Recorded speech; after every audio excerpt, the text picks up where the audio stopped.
പത്തനംതിട്ട കീഴ്വായ്പൂരിൽ ആശാപ്രവർത്തകയെ കെട്ടിയിട്ട് കവർച്ച നടത്തിയ ശേഷം ആ വീട് കത്തിച്ചു എന്നുള്ളൊരു വാർത്ത പുറത്തു വന്നിരുന്നു.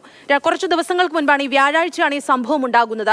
ഈ വാർത്ത പുറത്തു വന്നതിന് പിന്നാലെ ആശാപ്രവർത്തകയെ സംശയനിഴലിലാക്കുന്ന തരത്തിലുള്ള ദുരൂഹമായ ചില കാര്യങ്ങളൊക്കെ സംഭവിച്ചിരുന്നു. പക്ഷേ സത്യം എന്തായാലും പുറത്തു വന്നിട്ടുണ്ട്. ഓൺലൈൻ ആപ്പുകൾ വഴി നേടിയ വായ്പ തിരിച്ചടയ്ക്കാൻ ആശാപ്രവർത്തകയെ കെട്ടിയിട്ട് ആഭരണങ്ങൾ കവർന്ന വീടിന് തീവെച്ചത് പോലീസുകാരന്റെ ഭാര്യയാണ്. 40 ലക്ഷം രൂപ ബാധ്യതയുണ്ടായിരുന്ന ഈ പോലീസുകാരന്റെ ഭാര്യയായ 28-കാരി അതിനു വേണ്ടിയിട്ടാണ്, അത് വീട്ടാൻ വേണ്ടിയിട്ടാണ് ഇത്തരത്തിലൊരു വലിയ കുറ്റകൃത്യം ചെയ്തതെന്നാണ് അന്വേഷണ സംഘം വിശദീകരിക്കുന്നത്. കഴിഞ്ഞ വ്യാഴാഴ്ച വൈകുന്നേരമായിരുന്നു ഈ ഞെട്ടിക്കുന്ന സംഭവം ഉണ്ടായത്.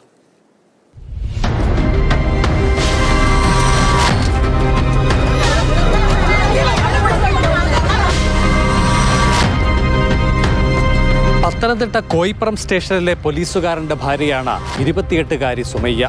ഏറെക്കാലമായി ഇവർ ഓൺലൈൻ ട്രേഡിംഗിൽ സജീവമായിരുന്നു. എന്നാൽ വിപണി ഇടപാടുകൾ ഇവർക്ക് 40 ലക്ഷം രൂപയുടെ നഷ്ടമാണ് വരുത്തിവെച്ചത്.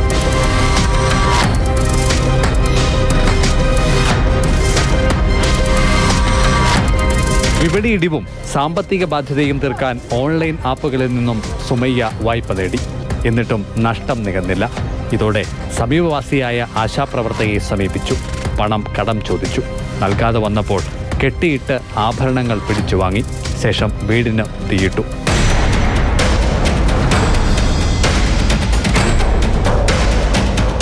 രണ്ടര പവന്റെ സ്വർണമാലയും ഓരോ പവൻ വീതം തൂക്കം വരുന്ന 3 വളകളുമാണ് സുമയ്യ തട്ടിയെടുത്തത്. ഇവരുടെ ഓഹരി ഇടപാടും സാമ്പത്തിക ബാധ്യതയും ഭർത്താവായ പോലീസുകാരന് അറിയില്ലായിരുന്നുവെന്നാണ് അന്വേഷണ സംഘം കരുതുന്നത്.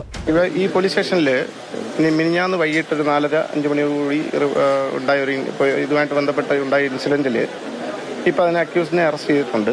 ലതാകുമാരി എന്ന് പറയുന്ന 61 വയസ്സുള്ള സ്ത്രീ ഈ പോലീസ് സ്റ്റേഷന് അടുത്ത് തന്നെ താമസിക്കുന്നതാണ്. ആശാ വർക്കറാണ്. അവർക്ക് അവരുടെ വീട്ടിൽ ഉണ്ടായ ഒരു ഇൻസിഡൻ്റാണ് തീപ്പൊള്ളലും ഏൽപ്പിച്ച് കൊലപാതക ശ്രമം നടത്തിയ ഒരു കേസാണ്. ഇപ്പം നിലവിലിപ്പം നമ്മൾ അതിനകത്ത് പ്രതി അറസ്റ്റ് ചെയ്തിട്ടുണ്ട്. ഇതിൻ്റെ മോട്ടീവ് കൂടുതൽ അന്വേഷണങ്ങൾ ഞങ്ങൾ നടത്തിക്കൊണ്ടിരിക്കുകയാണ്.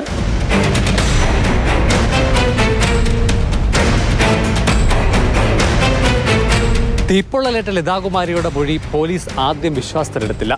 എന്നാൽ വിശദമായ തെളിവെടുപ്പിൽ പറഞ്ഞതെല്ലാം കൃത്യമാണെന്ന് ബോധ്യപ്പെട്ടു. അങ്ങനെയാണ് ഇവരുടെ വീടിന് സമീപം താമസിച്ചു വന്ന സുമയ്യയെ പോലീസ് കസ്റ്റഡിയിലെടുത്തത്.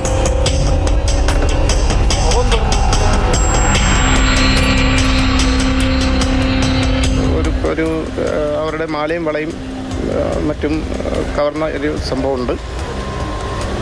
അത് ഈ ഓൺലൈൻ ഏറ്റവും പ്രധാനമായിട്ട് നമ്മൾ ശ്രദ്ധിക്കേണ്ടത് ഓൺലൈൻ ട്രേഡിങ്, അതുമാതിരിയുള്ള ലോൺ ആപ്പ്, ഇങ്ങനെയുള്ള കാര്യങ്ങളിലൊക്കെയാണ് ഈ കുട്ടി, ഈ പ്രതി ഇൻവോൾവ് ആയിട്ടുള്ളത്. അപ്പോൾ അതും പ്രകാരം കുറേ അവരുടെ മൊഴിപ്രകാരം 50 ലക്ഷത്തോളം രൂപ കടമാക്കി വെച്ചിട്ടുണ്ട്. അവരുടെ ഭർത്താവിനെ ബന്ധുക്കൾക്ക് അറിയത്തുമില്ലായിരുന്നു. അപ്പോൾ ഇതാണ് ഇപ്പോൾ നാട്ടിൽ ഏറ്റവും വലിയതായിട്ട് നടന്നുകൊണ്ടിരിക്കുന്ന തട്ടിപ്പിൻ്റെ ഭാഗത്തിൻ്റെ ഒരു ഇരയായിട്ടും അല്ലെങ്കിൽ അതിനെ അഡിക്റ്റായി വന്ന ഒരു ഇൻസിഡൻറ്റിൻ്റെ പുറത്താണ് ഇപ്പോൾ ഈ ഒരു വലിയ ക്രൈം സംഭവിച്ചിട്ടുള്ളത്.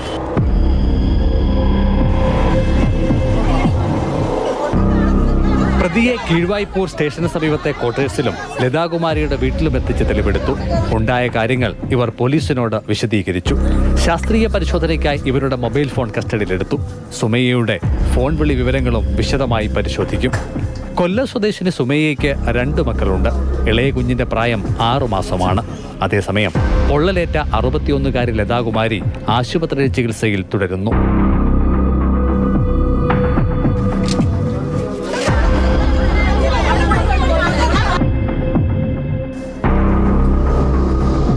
CK Abhilal, Mathrubhumi news, Pathanamthitta.